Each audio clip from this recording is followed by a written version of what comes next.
പ്രശസ്തമായ ആറ്റുകാൽ ക്ഷേത്ര പരിസരത്തെ ശുചിമുറി ബ്ലോക്കിന് സമീപം പൊട്ടിത്തെറിയുണ്ടായി. സംഭവത്തിൽ അറ്റകുറ്റപ്പണികൾക്കായി എത്തിയ 2 ജോലിക്കാർക്ക് നിസാരമായി പരിക്കേറ്റു. ബുധനാഴ്ച രാവിലെയായിരുന്നു സംഭവം. ക്ഷേത്ര പരിസരത്തെ 25 ശുചിമുറികളുള്ള കെട്ടിടത്തിലാണ് സംഭവം നടന്നത്. ഉപയോഗിക്കാതെ കിടന്നിരുന്ന ഈ കെട്ടിടത്തിൽ വെൽഡിംഗ് ജോലികൾ നടന്നുവരികയായിരുന്നു. കെട്ടിടത്തിന്റെ പിൻഭാഗത്തെ സെപ്റ്റിക് ടാങ്കിൽ നിന്നുമാണ് പൊട്ടിത്തെറിയുണ്ടായത്. വെൽഡിങ്ങിനെത്തിയ 2 പേർക്കാണ് പരിക്കേറ്റത്. പൊട്ടിത്തെറിയുടെ ചൂടിൽ നിന്ന് ഓടി മാറുന്നതിനിടെ വീണാണ് ഇവർക്ക് നിസാര പരിക്കേറ്റത്.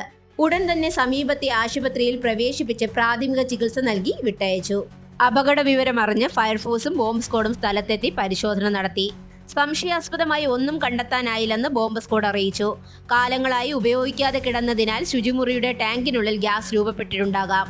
കെട്ടിടത്തിന്റെ മുകൾ ഭാഗത്ത് വെൽഡിംഗ് ജോലി ചെയ്തിരുന്ന സ്ഥലത്ത് നിന്ന് തീപ്പൊരി സെപ്റ്റിക് ടാങ്കിലേക്ക് വീണതാകാം പൊട്ടിത്തെറിക്ക് കാരണമായതെന്നാണ് പ്രാഥമിക നിഗമനം. കെട്ടിടത്തിന് ബലക്ഷയം മൂലം തകർച്ചയുണ്ടായതാകാനും സാധ്യതയുണ്ട്.